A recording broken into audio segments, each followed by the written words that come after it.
This is Clinton, Tennessee, Christmas time, 1956.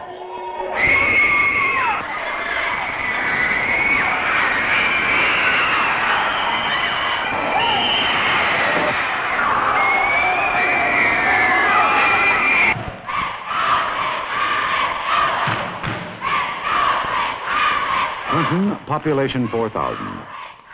That's the high school basketball team in action against Lake City. They lost, 63 to 43. Last year they won. Had a good football season this year, in spite of all the recent trouble.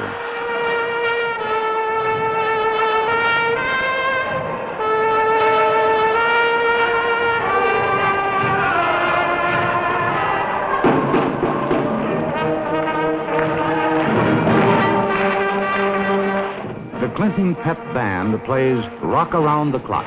And to all outward appearances, it's just another night in just another Tennessee community. But Main Street has not always been quiet. There have been mobs in the square before the courthouse, and riots that had to be broken up by the National Guard. And a white Baptist minister was beaten up on Broad Street. The violence in Clinton was news all over America and much of the rest of the world.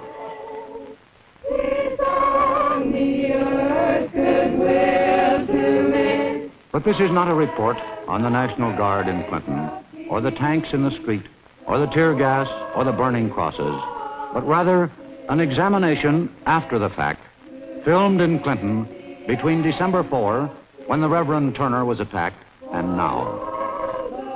It is an attempt by See It Now and the citizens of Clinton to explore the chain of events and emotions which brought violence and shame and hope to this town. All the persons to be heard during this 60-minute report will be citizens of Clinton, with the exception of Judge Robert L. Taylor of Knoxville and John Casper of Washington, both active participants in the conflict. Of the 4,000 people who live in Clinton, more than 3,700 are white, and by tradition and custom, most of them believe in separate schools. In 1950, Negro parents, backed by the National Association for the Advancement of Colored People, brought suit against the Anderson County school system, which administers Clinton High School, asking that their children be admitted.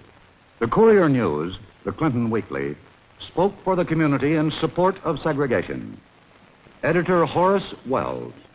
Well, any newspaper is inclined to follow the thinking of the majority of the people in the community, and this community and I myself have favored segregation all down through the years. Back when this lawsuit was filed in 1950, we did everything we could to maintain segregation by trying to provide the Negro students with good, equal, but separate facilities. And that was the way the community felt, and that's the way the community wanted it. And that was the editorial policy of this newspaper. The federal judge in this section of Tennessee in 1951 and now is Robert L. Taylor of Knoxville. The Anderson County school case was before my court about 5 years ago. At that time, I held that the colored children were not entitled to enter the Clinton High School because they were being furnished equal but separate facilities. At that time, the equal but separate facility doctrine was the law. The Negroes appealed Judge Taylor's decision, and when the Supreme Court decision of May 1954 ruled against segregation, Judge Taylor's ruling was reversed. On January 4, 1956, he ordered Anderson County to comply.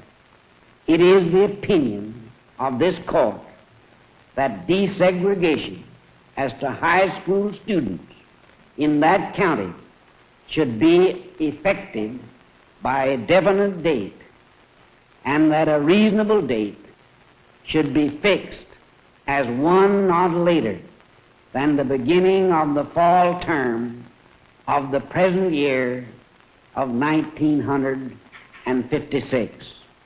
Accordingly, on August 20, 1956, approximately 700 students registered for the fall opening without incident.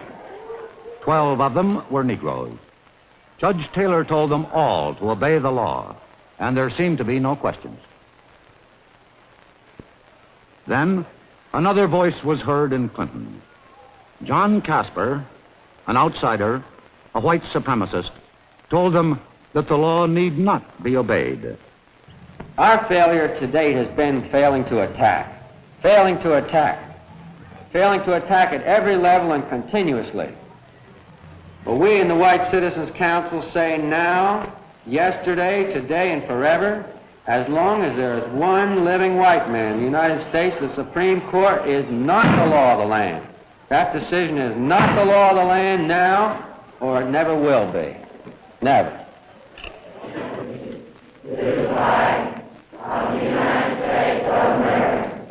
John Casper first came to Clinton on August 25 and threatened to close up the school if desegregation continued.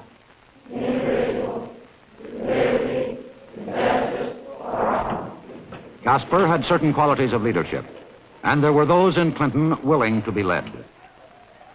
103 days later, his boast was fact. An organized campaign of picketing, threats, dynamiting, and rioting had brought Clinton to the brink of anarchy. Casper has been arrested twice, but continues to lead the battle against Judge Taylor's order. School attendance, shrunk by parents' fear of violence, was at times as low as 260. The pressure mounted on everyone: the faculty, the parents, the students. This is Jerry Shattuck, captain of the football team and an all-state guard, talking to reporter Arthur Morse in the gymnasium. How did the students react the first day that the Negroes came to class? Well, I'd like to say something about 2 or 3 weeks preceding the time school started. Yeah. Our school starts at the 1st of September, and all through the month of August, of course, we knew we would have Negro students in school with us when we started, but no one said too much about it, and no one seemed opposed to it violently. And then, I believe it was the Saturday before the Monday that school started, this Casper came into town, and he started calling people up and stopping them on streets and trying to form pickets in front of the school for Monday morning. And then Monday morning when we did come to school, we found that there were, 15 to 20 people out there with pickets. And the students, most of them were out watching and everything, of course, you know, it was something that they'd never seen before. And then when school started and the Negro students were inside, no one was hostile towards them. Everyone seemed to be friendly. All the trouble seemed to be outside the school among the adults and, I'd say 6 or 7 of the students that Casper had persuaded to picket. Well, of course, you know that things kept adding on top of each other, and pretty soon the National Guard came into town, and of course things quieted down in a hurry then. And then Casper left, and for about a month or a month and a half, everything was quiet. And then the local authorities wanted to try Casper on a sedition and inciting a riot, I think it was. And then he came into town for that trial, and then after that, this intimidation within the school that's happened just recently started. What sort of intimidation was it? They'd go down the halls and maybe push a Negro student, or I remember they threw some Negro students' books out into the rain one day, and they poured some ink and eggs down into a Negro student's locker, and I think they threw a book at a Negro student in a study hall. Jerry, how do you personally feel about having Negro classmates?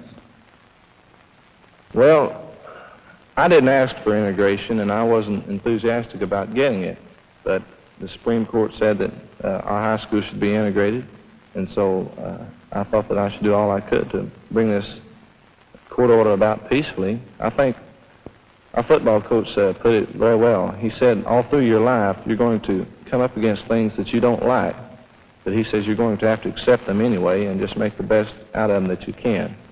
And that's the way I feel about it, too, and I think that that's the way most of the students feel. The 12 colored students who came down every morning from Foley Hill also had a lot to get used to.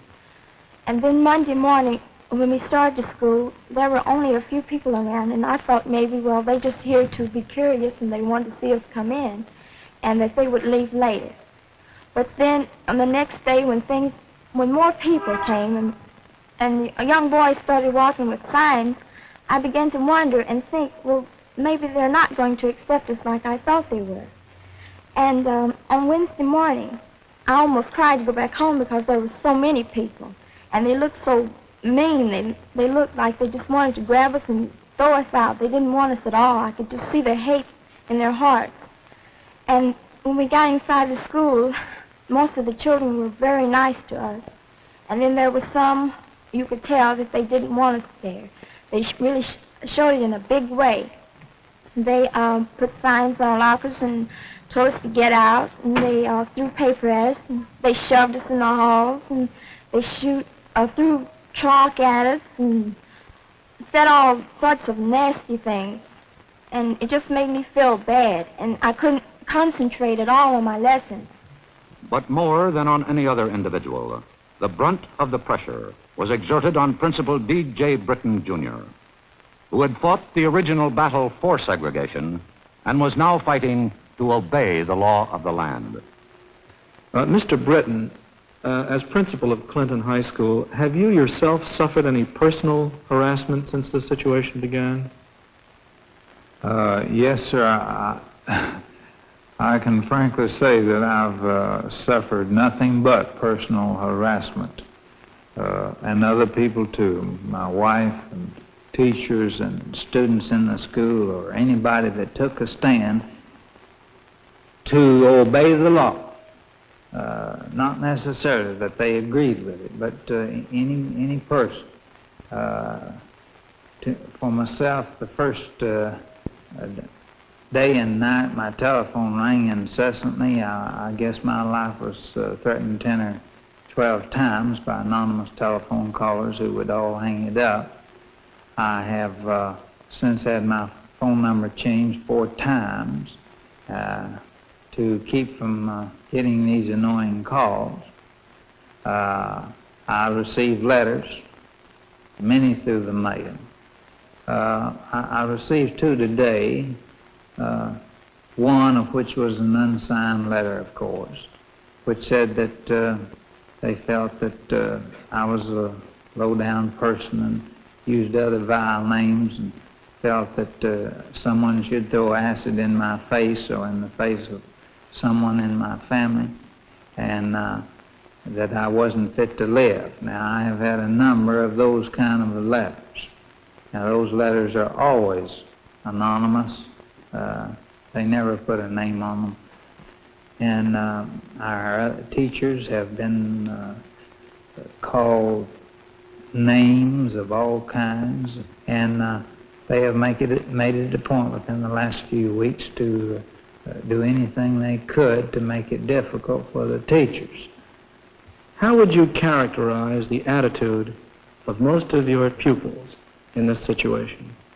They have stood by us loyally in every test that came up, and we feel that they still do to a large degree. We believe that there are maybe 40 students in the school who are creating the trouble that we have at the present time.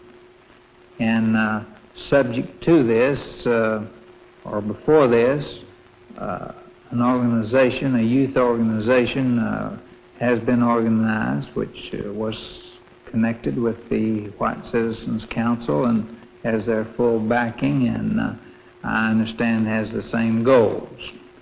And these people, and I've talked to several of them in the school, are encouraging other people, if not doing things themselves, to drive the Negroes out of the school. Now, when I talked to Mr. Casper at the beginning of the school, he wanted to know what I was going to do about getting the niggers, in those words, out of Clinton High School. And I told him that I had 3 choices, that I could resign my job, or I could stay with it and obey the law, or I could do what he said, and that I chose none of those except to abide by the law as it was stated. But Mr. Casper informed me that he was interested in only two things, and those were, one, to drive the Negro students out, and two, to get me out of my job. But here is a matter that is clearly a decision of the United States Supreme Court. And we do not feel that if we allow or teach our citizens to disobey this law, that they are learning the right principles of citizenship. In other words, if they can do that, they can violate any other law or any other decision of the country. We've also been working at the problem of trying to get people to understand each other better and be more tolerant towards each other. And one of the interesting developments of this thing is, to me, has been that I'm now being accused of being a communist. I was born in Tennessee. I've lived my life in Tennessee. I attended Tennessee schools. I attended Maryville College in Tennessee to get my bachelor's degree and master's degree at the University of Tennessee. And if there's anything about me that is communistic, I certainly do not know what it is. And it looks to me like I've read that some of the attacks and methods that are being used against the schools and against myself lean more in that direction than anything that I have ever done or said. Quite frankly, I think I can feel like many people in Europe feel. My wife and I, since the opening of school, are always careful when we go home. We study the premises. When we get in, we lock the doors and get the lights on. Any noise or any sound that occurs, we are always concerned at what it is. There have been some nights when we have felt that it was the only safe thing for us to do was to stay out of town. We have visited our friends at times. It is just a constant thing which I'm sure that is part of the organization to wear myself and my wife down. It just presses you down every day, lower and lower. And to me it is an amazing thing that an American citizen living in the United States has to be subjected to this, while the lawless citizens, those who refuse to abide or accept the law, continue to run free. I know this is not a true picture of America. I know it is not a true picture of the majority of the people of Anderson County. But it is a picture of myself and several other citizens in Clinton who have tried to abide by the law. The most talked about man in Clinton is John Casper of Washington, D.C. John Casper, still awaiting appeal of a one-year sentence, is the self-appointed executive secretary of the Seaboard White Citizens Council and a protege of Ezra Pound. Since his two arrests, he is forbidden from interfering in Clinton. But because it is impossible to measure his full effect on the community without observing him in action, we followed him to nearby Kentucky. On December 12, he was speaking to a White Citizens Council group in a fourth-floor loft. The argument simply does not hold that the white race, being a minority, rather being a majority in the United States, should turn over to a group of people only removed from slavery 80 years and only removed from the jungle by a few hundred years. Turn over to them the control of our entire civilization. The basis of common law is the custom of the people, and if the custom of the people in Anderson County is to keep the races separate, then the Supreme Court law doesn't mean anything. It doesn't. John Casper on the Ku Klux Klan. In 11 years, in every southern state, the segregation laws we are fighting for today were written, every one of them, by the Ku Klux Klan, which saved the South. And the men who stood face to face at Chickamauga, Braxton Bragg and General Thomas, if they didn't have a principle to fight and die for, if they said, well, we'll just let this thing go on, every single one of us here tonight would be mulattoes and not white. Every one of us. John Casper on the people of the South. They underestimated the intelligence and the resistance power of the mountain folk down here in Tennessee and Kentucky. They underestimated that.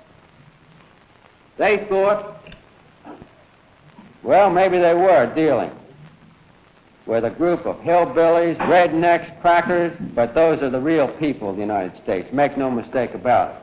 And those hillbillies and crackers, as Billy Branham said, they're the purest white people living on the face of the earth anywhere and the strongest. Among them are men who get on their knees and pray every Sunday, and they pray too.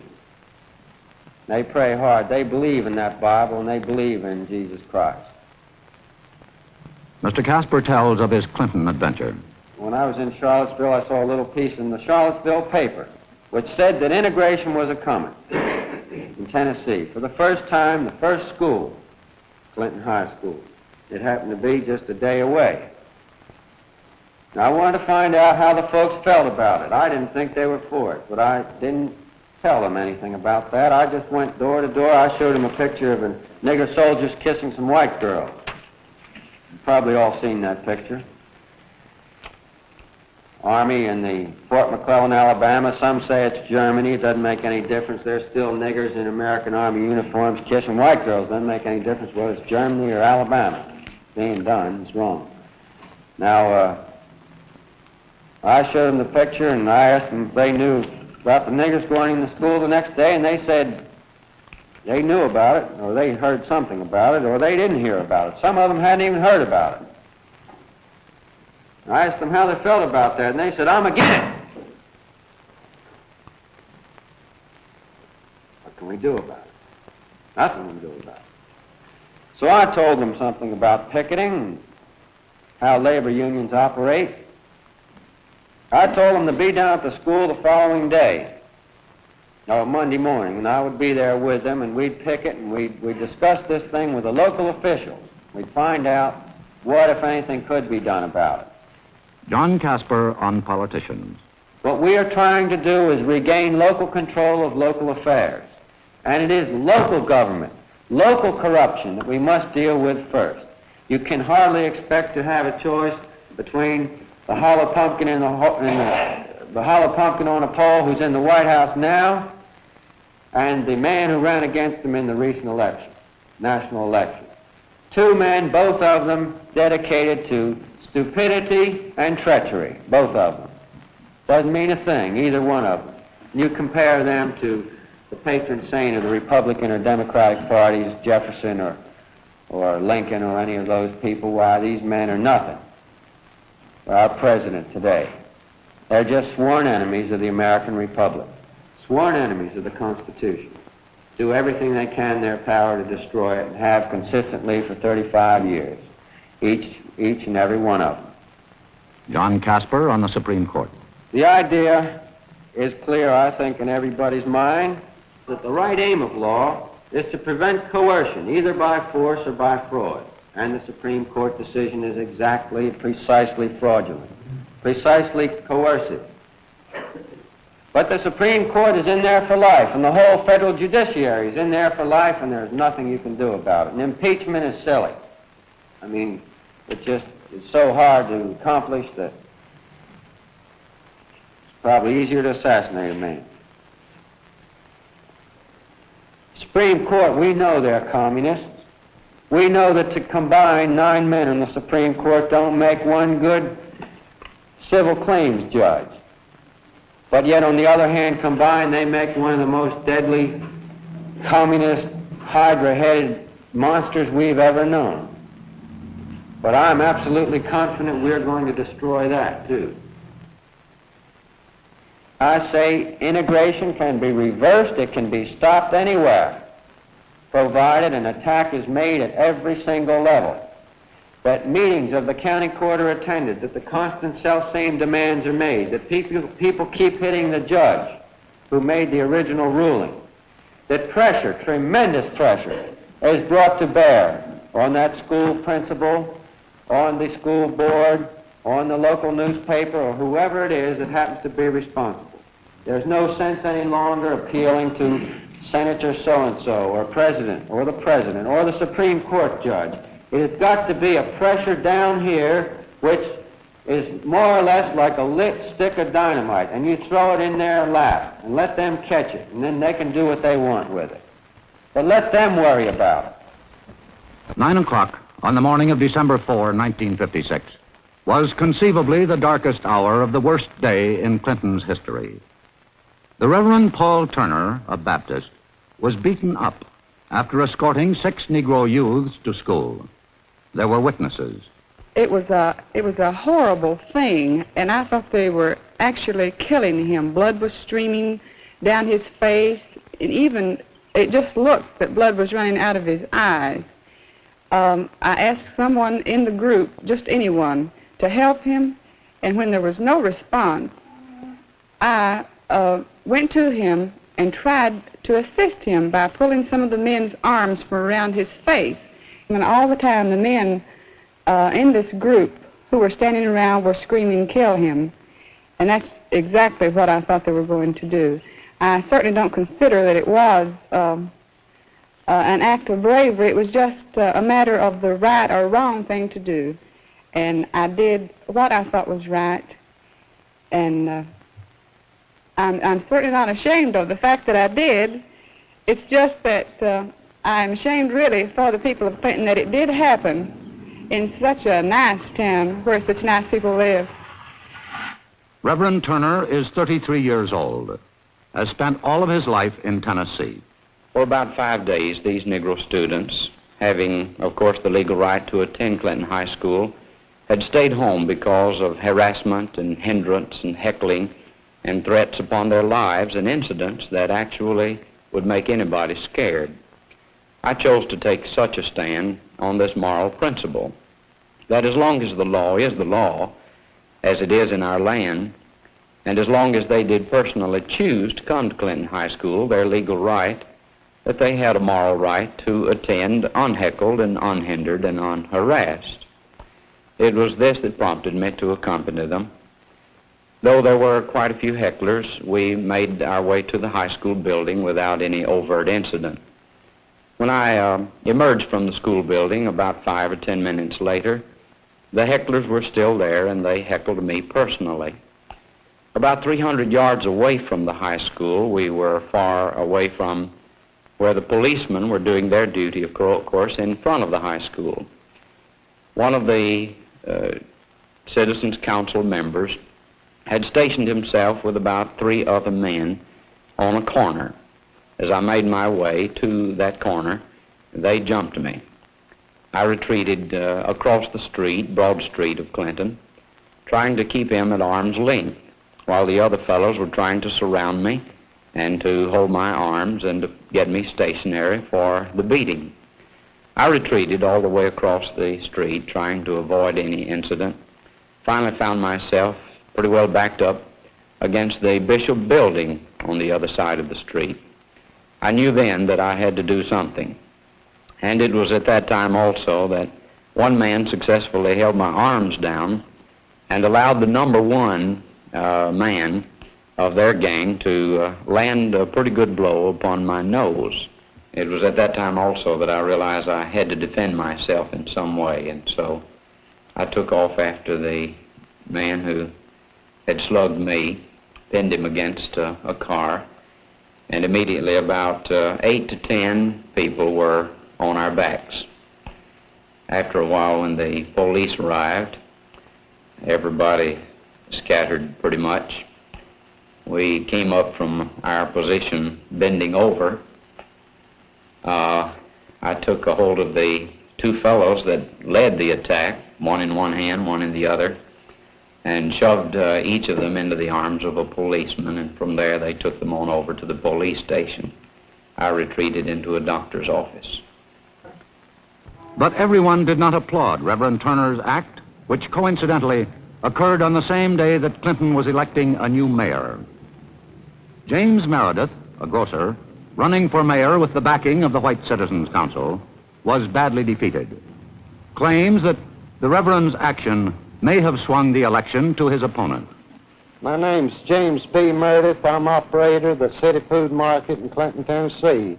I was in this mayor's race here December the 4th, 1956, which I was defeated. Well, about the election, I think there's a lot of misrepresentation. A lot of it started here in this Clinton Courier News, which is a local weekly newspaper here. I've been here a resident of this county around a little better than 20 years. The way he had me represented is if I might have been Jesse James or somebody just come in here on a horse, rode into town and got off, which that was untrue. I've been here on this street for about 20-some years operating a grocery store. They made it out to be segregation against integration. As for me, I'm like 95%, I'd say, of the people here in Anderson County. I am against integration. Of course, we believe in Negro having equal rights, equal education, and equal facilities, but we think they should have them in their own place.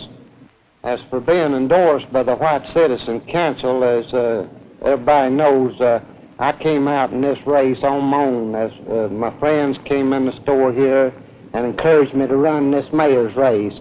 I was running a good race in this mayor's race up until the morning before the polls opened. Why, this minister, he went up on the hill to bring the niggers down to school, and then a few minutes after that, why, the scuffle out here started down somewhere in the lower end of town. That was approximately, I'd say, about 10 minutes before the polls opened. As to whether or not that was political, I don't know. My understanding was that niggers wasn't supposed to come to school that morning. But I figure on coming back in either 2 or 4 years from now and winning this mayor's race. There were other merchants involved, and some were losing customers because they stood by the court order. This is R.G. Krosno, chairman of the school board. I'm sure there's no doubt in your mind as to my official connection with the dairy company.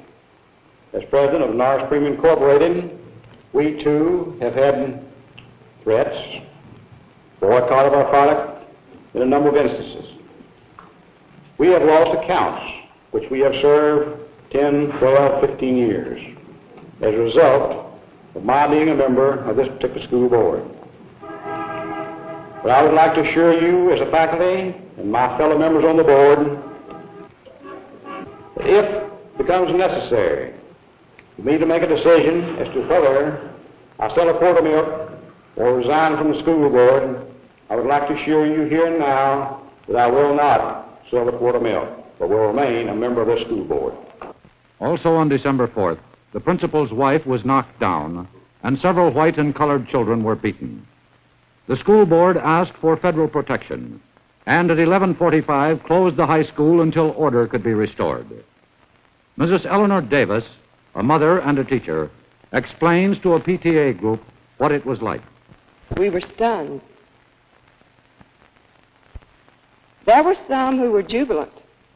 Sure, they had wanted it to happen, and they rejoiced that now they didn't have to go to school, and they could keep other people from going to school who really wanted an education. But those were few in number. There were other students who were so stunned they didn't know whether to leave or not. Going down the hall, I found students crying. I found seniors who were bitter because they felt that they might not be able to graduate. Of course, tension had been high, and you can imagine the reaction, the various reactions.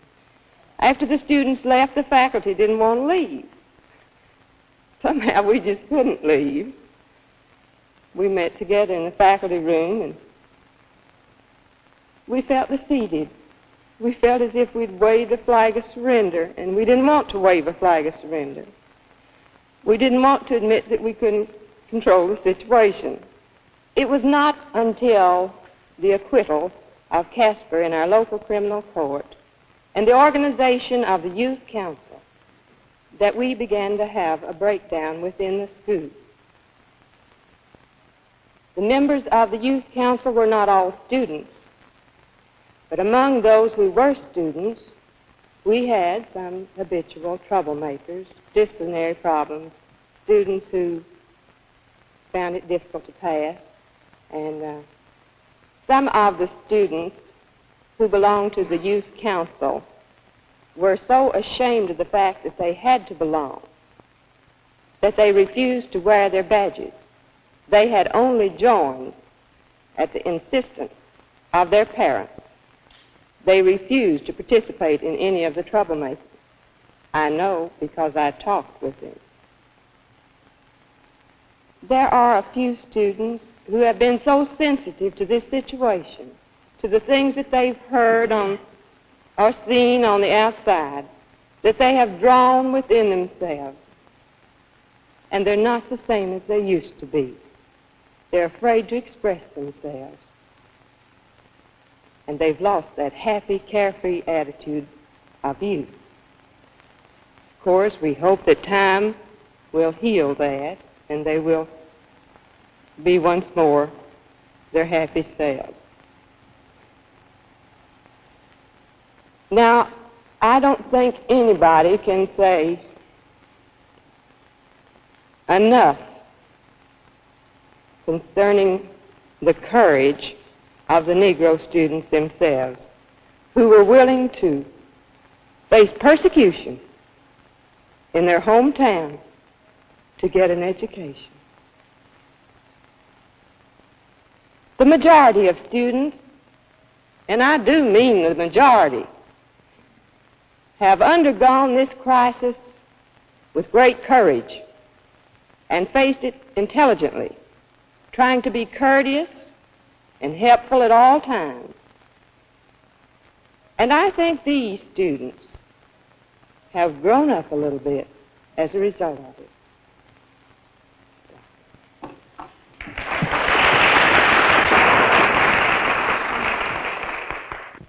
That Sunday, with the schools still closed and the FBI still in town, Reverend Turner faced his all-white congregation for the first time since his controversial act. The Bible is without precedent as a book, and I personally have no fear that it will ever be superseded. But many have tried to misuse the Bible, trying to justify some low standard of conduct by the very Bible that they profess to love, and by the book that never compromises with sin, with pride, with prejudice, or with hate. Billy Graham tells the following story. Shortly after the Civil War, in a very fashionable church in Richmond, Virginia, there entered a Negro man one Sunday morning when communion was being served. He walked down the aisle and took his place at the altar to partake of the elements of the Lord's Supper. There was a rustle of anger that swept through the congregation. Sensing this delicate situation, a distinguished gentleman stood up, and walking down the aisle, he took his place by his colored brother. Immediately, his magnificent example swept over the spirits of the rest of the people in that congregation, and they followed him to the altar, taking their place there too. This man was none other than Robert E. Lee. My friends, we have been too far away from God. When mobs are able in our land to flout the law, the tragic result is a Cicero, Illinois, or a Phoenix City, Alabama. Here in Clinton, we are not especially against integration. We are not especially against segregation.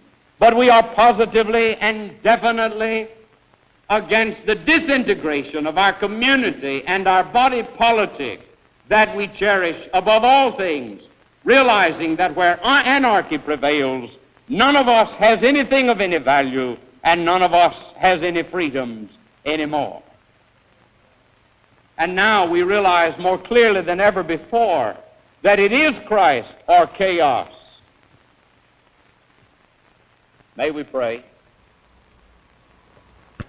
Principal Britton had invited the county attorney, Eugene Joyce, to tell the student body what the law expected of them.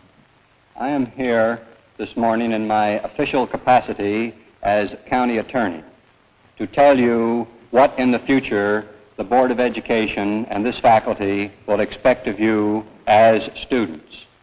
It is not my intention to tell you what to think, nor is it my desire to tell you what to believe. But it is my duty to tell you how to act in the future so long as you are students at Clinton High School. To my knowledge, never in the history of American education has it been necessary to read an instrument such as this to a specially called student assembly. I have been asked now to read to you this injunction from the United States District Court of the Eastern District of Tennessee, Northern Division. And this cause it appearing from sworn petition... But even before the school had been reopened, the long arm of the federal law had taken over. U.S. Marshals had moved into Clinton and arrested 16 men and women accused of violating Judge Taylor's injunction. Their arraignment took place in nearby Knoxville on December 10, the same day school reopened. Here are 8 of the defendants on their way to the courthouse, and here is the voice of the county attorney reading the injunction. That on August the 29th, 1956, a crowd of people agitated by one John Casper attacked one of the Negro children of the school, that Casper stated on various occasions that the court had no authority to issue the aforesaid order of desegregation in the Clinton High School, and that it should not be obeyed. It is ordered and decreed by the court that the aforementioned persons, their agents, servants, representatives, attorneys, and all other persons who are acting or may act in concert with them be, and they hereby are, enjoined and prohibited from further hindering, obstructing, or in any wise interfering with the carrying out of the aforesaid order of this court, or from picketing Clinton High School either by words or acts or otherwise. The young woman under arrest is Mrs. Zella Nelson, daughter of Clem Dishman. Reporter Morse talked to Dishman at his home on College Hill. This is Clem Dishman, who's lived in Clinton for 20 years, has his own garage downtown. Clem, what do you think about the situation here in Clinton? The way I understand it is that my daughter and the rest of these folks here were signed up to be a witness in this little case here of the City of Fires of fighting inside the corporation. They grab them up and they take them over to Knoxville and they put them in jail over there. They even put my daughter in there with, I think it's either 6 or 7 criminal women, the way I look at it, just in a bullpen. And I can't see nothing fair about that. You see, what needs to be done, the way I look at it now, there's only about 6 or 8 of them here. It goes to school. I think they claim there's 8. Well, why couldn't them people just go to some other school? They got a colored school here at Knoxville, and then Anderson County offered to pay their tuition, furnish the bus, furnish the gas. They even went far enough to furnish a colored driver. They asked for a colored driver over here just before the pastor went up on the hill to lead them off to drive the bus. There's a notion of going, that much notion of going. Well, he goes up and causes all this trouble, see. The pastor of the First Baptist Church, Paul Turner, goes up on the hill over here, leads the colored dog, puts them in the school, goes over in town and has his fight. I think the Supreme Court, when they ruled that they have segregation everywhere, I think they kind of misrepresented the charter, the way I look at it now. I don't know too much about law, but if it'll work in one place, it'll work in another. It'll work in all. You take just a 9-man outfit, or whatever you might want to call it. Well, over in Russia, they got the same thing over there. The way I understand, they got the same 9 rulers over there. Those ruling of that country. I don't think that's right. I think that's communist way of doing business. Now, I'll tell you what I think about it. That's just what I think about it. See what I mean? Yeah. Well, what do you think about John Casper? I think John Casper's a real man. I think they kind of got him under a bad deal this year and today stuff myself. Now, I'm just telling you from my personal self, so you're thinking.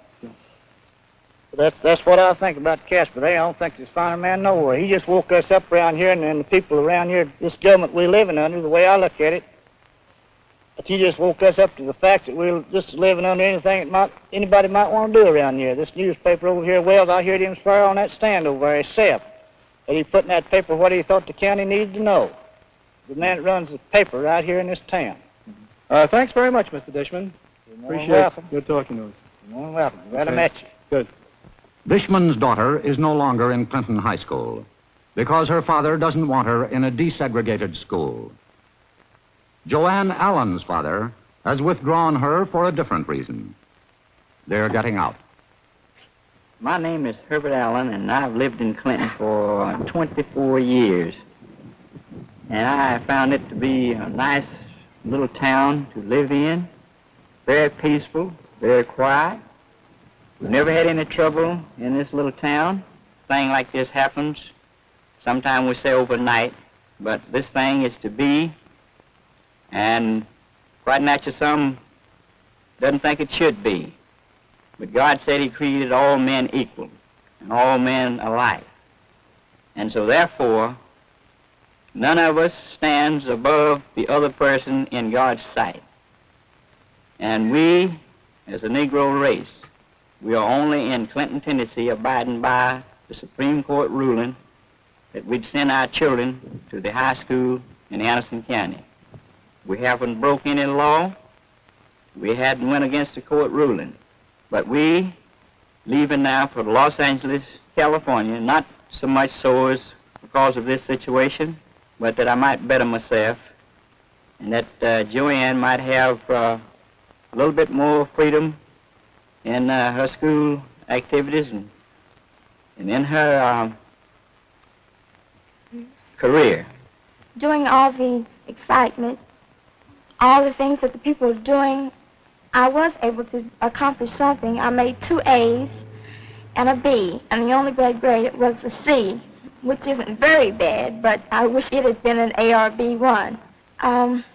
My teachers were very proud of me, and my parents were too, because they thought I did well, even through all the strain that we did have to go through, because sometimes I couldn't keep my mind on my lessons for thinking about the people on the outside and what they were thinking of. And we're not leaving here with hatred in our hearts against anyone, even those who was against us. We do not hate those people because we realize that those people were just misled, and they was trained and brought up that way. That's why that they were never able to understand. Clinton High School resumed 4 days ago after the scheduled Christmas recess, with 655 students enrolled. There were no incidents. Some say that the worst is over, that although there is still little enthusiasm for desegregation, there is now a strong will to comply with the law. There are those in Clinton who say the big change came when the federal marshals and the FBI moved in. Others, among them editor Horace Wells, claim it was Reverend Turner's beating. Another thing that has come about, as I think this is largely due to the attack on Paul Turner the other day, was that many of us had stood by, unwilling to stand up for integration, and yet also unwilling to violate the law. And when Paul Turner was attacked, the feeling of the community was more or less solidified. No mere words could have done it. It took some kind of action, heroic action, something of this beating that was administered to Paul Turner to bring us to the point where we were willing to stand up and say, now, we are not going to put up with being pushed around anymore. We believe in law and order, and that's what we want, and that's what we're going to have. And that's the reason that the people were willing to go to Knoxville and put the matter before Federal Judge Taylor and say, now, we want this order enforced. The trial of the 16 Clinton defendants is set for January 28. There are those who question the legality of the injunction, including the attorneys general of 3 southern states and a few columnists. The courts will decide. As for Clinton, a joint meeting of the junior and senior chambers of commerce unanimously adopted a resolution upholding the desegregation law. In the last 4 months, we've had a lot of controversial worldwide publicity on Clinton, most of which has been brought about by a very small minority of the local citizens. Most of us are peaceful, law-abiding, home-loving people that abhor violence and mob action. We believe in our government and our laws, and that justice is handed down by our courts. Even though our government and our laws and our courts don't always please us as individuals, we as Americans and citizens believe first in personal freedom. This personal freedom is not the freedom to form mobs and take the law into our own hands, but freedom to think for ourselves and, if an issue doesn't please us, to use every legal, peaceful means at our command to change the issue. The Bill of Rights is also a Bill of Obligation. I read that somewhere the other day, but it's good. It just fits. Today, we're not concerned with whether you are for or against segregation, but we're just concerned with whether or not you're for or against law and order.